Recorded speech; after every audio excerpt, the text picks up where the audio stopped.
সেমিফাইনালে ওঠার জন্য প্রত্যেক দলের সামনে সুযোগ থাকছে মাত্র 3টি করে ম্যাচ খেলার, যা করার করতে হবে এরই মধ্যে। তাই প্রথম ম্যাচ খেলে ফেলার পর থেকেই হিসাব নিকাশ করতে বসে যেতে হচ্ছে। প্রথম ম্যাচ যেহেতু হেরে গেছে বাংলাদেশ, সেমিফাইনালে যাওয়ার সমীকরণ কি হতে পারে? বাংলাদেশের গ্রুপে বাকি 3 দল ভারত, পাকিস্তান আর নিউজিল্যান্ড। এর মধ্যে সব দলই খেলেছে একটি করে ম্যাচ। এর মধ্যে নিউজিল্যান্ড পাকিস্তানকে হারিয়েছে প্রথম ম্যাচে, আর ভারতের কাছে হারতে হয়েছে বাংলাদেশকে। গ্রুপ এ তে সবার উপরে আছে নিউজিল্যান্ড, তাদের পয়েন্ট 2, ভারতের পয়েন্টও 2, তবে নেট রান রেটে পিছিয়ে আছে তারা কিউইদের চেয়ে। 3 নম্বরে আছে বাংলাদেশ আর 4 নম্বরে পাকিস্তান।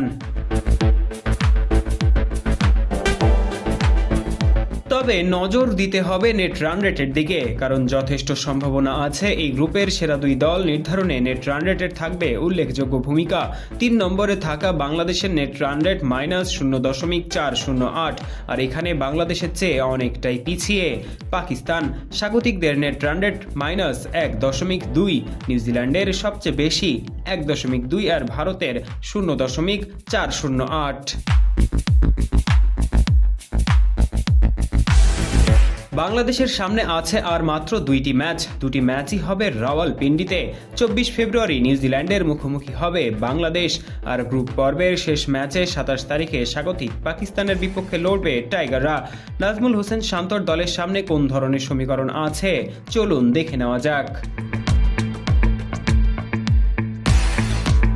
যেহেতু বাংলাদেশ একটি ম্যাচ হেরেছে, তাই নিশ্চিতভাবে আর বলার সুযোগ নেই যে বাংলাদেশ সেমিতে কোয়ালিফাই করবেই, কারণ পরের 2 ম্যাচে যদি বাংলাদেশ জিতেও যায় তাহলে বাংলাদেশের পয়েন্ট দাঁড়াবে 4-এ। এরই মধ্যে একটি করে ম্যাচ জিতে ফেলা ভারত আর নিউজিল্যান্ড যদি আরও একটি করে ম্যাচ জিতে যায় তাহলে তাদের পয়েন্টও দাঁড়াবে 4 করে। সেক্ষেত্রে বিবেচনায় আসবে নেট রান রেট, যা বাকি থাকা ম্যাচগুলোর ফলাফলের উপর নির্ভর করবে। আবার বাংলাদেশ যদি নিউজিল্যান্ডের কাছে হারে কিন্তু পাকিস্তানকে হারিয়ে দেয় তাহলে পয়েন্ট হবে 2। সেক্ষেত্রে ভারত পাকিস্তান আর নিউজিল্যান্ড ভারত ম্যাচের ফলাফলের দিকে চোখ রাখতে হবে। তখন কিউইদের ভারতের বিপক্ষে জিততে হবে আর ভারত পাকিস্তান ম্যাচে ভারতকে হারতে হবে। তবে বাংলাদেশ যদি নিউজিল্যান্ডকে হারিয়ে দিয়ে পাকিস্তানের কাছে হেরে যায় তাহলে কঠিন হবে সমীকরণ, কারণ নিউজিল্যান্ডের আগে থেকেই আছে 2 পয়েন্ট।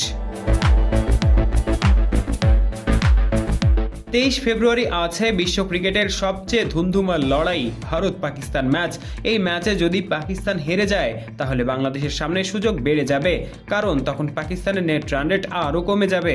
তবে পাকিস্তান যদি ভারতকে হারিয়ে দেয় তাহলে আবার পথ কঠিন হবে বাংলাদেশের। তবে এত সব সমীকরণ কাজে আসবে তখনই যখন ম্যাচ জিতবে বাংলাদেশ।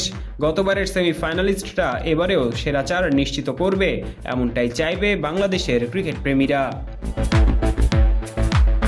পারভেজ ইমাম, অন ফিল্ড।